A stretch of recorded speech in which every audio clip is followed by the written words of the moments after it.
आप रणनीति देखेंगे, भारत की रणनीति है धीरे धीरे धीरे धीरे करके तिल तिल करके जहादियों को मारो और इनको पता ना लगे what has hit them. So that is what Bharat is trying to do. Bharat is trying to play a very slow but a very dangerous game of information warfare. और मैं भारत की पूरी सराहना करता हूं.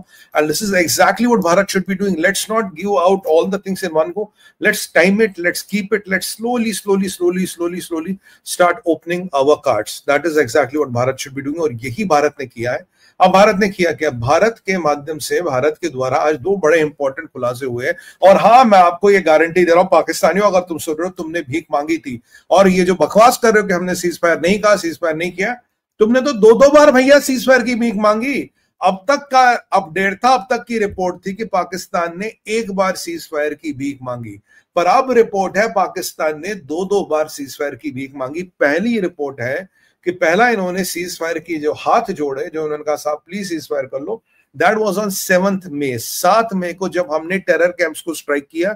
अब ये बुयान अल मखसूस और ये जितने भी ऑपरेशन है सब फर्जीवाड़ा है, ये सब नकली गरी है, ये सब इनकी हरामखोरी को दर्शाती है. क्यों? इन्होंने पहला सीज फायर 7 मई को ही मांग लिया. 7 मई को बोला भाई साहब छोड़ दो, हमसे गलती हो गई, हमें छोड़ दो, हमसे गलती हो गई. पर वो सीज फायर में चाल थी, वो सीज फायर में पाकिस्तान का अलतकिया था, वो भारत ने देख लिया था. भारत उस अलतकिये में नहीं फंसा. भारत ने कहा नहीं भाई कोई सीज फायर वीज फायर नहीं होगा. और ये जो पाकिस्तान कह रहे कि हमने सीज फायर नहीं कहा, तो आज ऑफिशियली भारत हैज डिस्क्लोज के 7 मई को ही इन्होंने, जब ऑपरेशन शुरू हुआ रात बज के 1:44 पर, जो इनका हाल हुआ टेरर कैंप्स का, ऐसे